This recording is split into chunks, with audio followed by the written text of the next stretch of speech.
What is electoral bond? Why was it in news a few days back?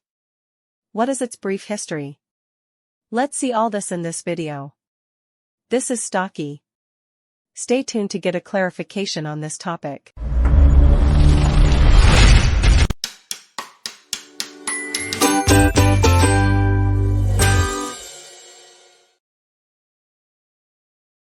Electoral bonds are financial instruments introduced by the Indian government in 2017 as a means of making political donations transparent and restraining the use of black money in elections.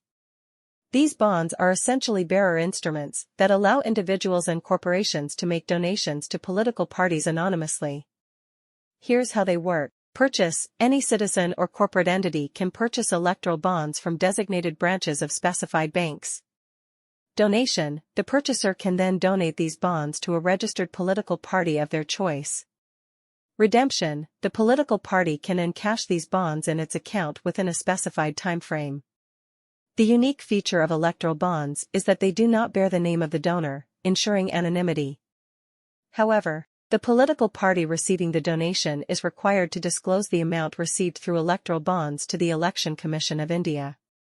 While proponents argue that electoral bonds enhance transparency by routing political funding through the banking system, critics have raised concerns about the lack of transparency regarding the identity of donors and the potential for misuse of the scheme to facilitate the flow of black money into politics previously. From where did all this started? So, on January 28, 2017, the Finance Ministry initiated correspondence with the Reserve Bank of India, RBI, seeking feedback on proposed amendments in the Finance Bill, 2017. Just 2 days later, on January 30, 2017, the RBI expressed grave concerns about the electoral bond scheme, citing worries about potential illicit financial activities and the lack of transparency.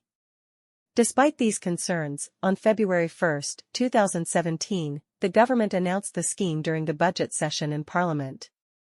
In October 2017, a public interest litigation, PIL, was filed in the Supreme Court, challenging the scheme's opacity and its classification as a money bill.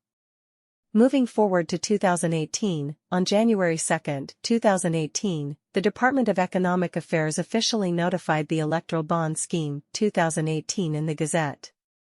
By March 2018, the Ministry of Finance and the Law Ministry had submitted responses to the PIL. March 1, 2018, marked a significant milestone as the first tranche of electoral bonds became available for purchase, issued, and encashed by the State Bank of India in 4 branches. In May 2018, an application under the Right to Information (RTI) Act was filed to obtain information on cumulative donors and bonds sold. As we progressed into 2019, the sale of electoral bonds in 2 tranches saw a notable surge in transactions.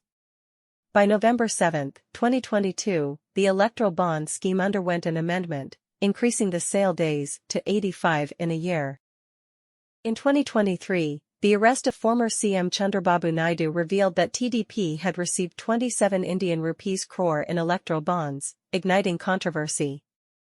The climax came in 2024.